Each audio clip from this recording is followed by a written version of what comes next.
بسم اللہ الرحمن الرحیم۔ آج کل ہمارے بہت سارے دوست یہ سوال کرتے ہیں کہ طلباء میں استعداد کیوں پیدا نہیں ہوتی، طالب علم اسکول کا ہو یا مدرسے کا ہو، ان میں کمزوری عام ہوتی جا رہی ہے اور باکمال لوگ، استعداد والے لوگ نہیں پیدا ہو رہے ہیں۔ اس کا سبب کیا ہے؟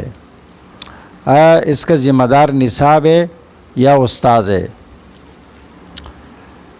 تو اس سوال کے جواب میں بغیر کسی تمہید کے مؤدبانہ عرض گزار ہوں کہ اصل استاذ ہے، اصل نصاب نہیں ہے۔ طالب علم میں کمال استاذ سے پیدا ہوتا ہے، محض کتاب سے نہیں۔ نصاب قرآن کریم جیسی کتاب کیوں نہ ہو، جو اللہ کی کتاب ہے، معصوم کتاب ہے اور کامل کتاب ہے، ہر نقص سے پاک ہے، ذالک الکتاب لا ریب فیہ۔ لیکن قرآن کریم جیسے عظیم کتاب کو، کامل کتاب کو پڑھانے والا استاذ کمزور ہو تو اس سے بھی طالب علم کو فائدہ نہیں پہنچتا ہے، اس کے استعداد نہیں بنتی۔ تو باقی کتابوں کی کیا حالت ہوگی جو انسانوں کی لکھی ہوئی ہے، اور ان کتابوں میں کمیاں اور کوتاہیاں بھی موجود ہے۔ اس بارے میں قرآن کریم سے بھی کئی اشارات ملتے ہیں اور اقوال سلف سے بھی ملتے ہیں۔ قرآن کریم میں ایک اشارہ موجود ہے، علمہ شدید القوا۔ جبریل علیہ السلام جو معلم پیغمبر ہے، آپ کو سکھانے والے ہیں، وحی لانے والے ہیں، اس کو اللہ نے شدید القوا کا لقب دیا ہے۔ اس پیغمبر کو شدید القوا فرشتے نے سکھایا۔ اس سے اشارہ ملتا ہے کہ استاذ فعال ہونا چاہیے اور استاذ علمی اعتبار سے انتہائی مضبوط ہونا چاہیے۔ عبداللہ بن مبارک رحمہ اللہ فرماتے ہیں، لولا ان اللہ اعاننی بأبی حنیفۃ و سفیان الثوری لکنت کسائر الناس۔ اگر اللہ تعالیٰ میری مدد امام ابو حنیفہ اور سفیان الثوری جیسے اساتذہ کے ذریعے نہ کرتا، آج میں عام آدمی ہوتا، علم کے اس عظیم مرتبے پر کبھی فائز نہ ہوتا۔ اس سے یہ بات معلوم ہو گئی کہ طالب علم کو ہر استاد سے فائدہ نہیں پہنچتا ہے۔ عبداللہ ابن مبارک کے بہت سارے اساتذہ ہیں، لیکن وہ صرف 2 آدمیوں کا نام لے رہا ہے۔ اس لیے طالب علم قابل ہے، ناقابل ہے، یہ کوئی بات نہیں ہے، اس کی کوئی حیثیت نہیں ہے۔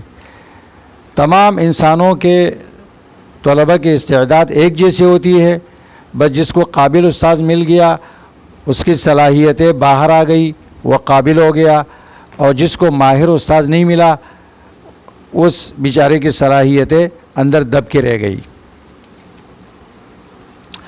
یہ ضابطہ ہے، ایک مسلمہ ضابطہ ہے کہ فاقد الشیء لا یعطیہ۔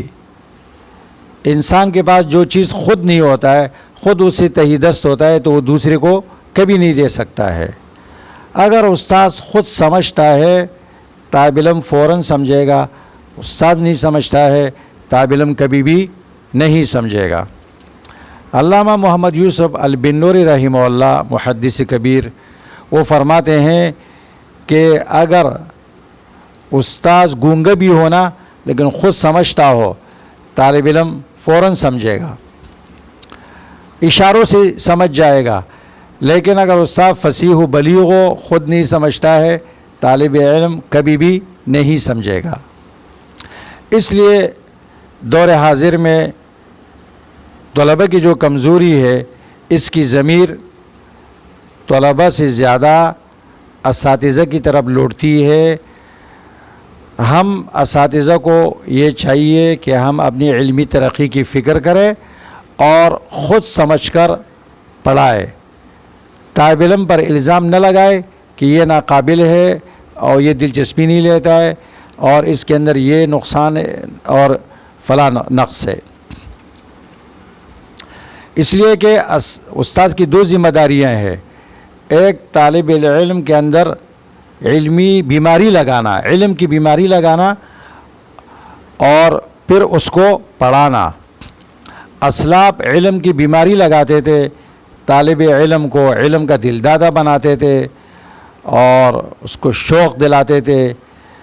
آج صرف مار پٹائی سے کام لیا جاتا ہے۔ میں بڑے ادب سے عرض کروں گا پڑھانے والے اساتذہ کی خدمت میں کہ آپ کا تقرر پڑھانے کے لیے ہوا ہے، مارنے کے لیے نہیں۔ استاذ کی یہ ذمہ داری ہے کہ وہ پڑھائے، یہ ذمہ داری نہیں ہے کہ وہ نہ پڑھنے والوں کو مارے۔ اور میرے خیال سے کوئی استاذ اپنے مضمون میں اگر وہ دسترس رکھتا ہے، صحیح پڑھاتا ہے، تو مارنے کی ضرورت ہی نہیں پڑے گی۔ مارنا شکست کی دلیل ہے، اور اس میں رحمانیت لازمی ہے۔ اللہ تبارک و تعالیٰ معلم ہے، الرحمن علم القرآن، اور ہمارے رسول صلی اللہ علیہ وسلم معلم ہے، انما بعثت معلما۔ یہ ایک ربانی اور نبوی طرز عمل ہے۔ استاذ عظیم انسان ہوتا ہے، لیکن الرحمن علم القرآن فرمایا، الجبار علم القرآن نہیں فرمایا۔ اور اللہ کے رسول نے انسانیت کو دین سکھایا، لیکن کسی کو کبھی نہیں مارا۔ لہٰذا ہمیں اپنے رویوں پر اور اپنے استعداد پر ہمیں نظر ثانی کرنی چاہیے، اور ہم جس کے وارث ہے اپنے مورث صلی اللہ علیہ وسلم اور معلم اول کی سیرت ہمیں اپنانی چاہیے۔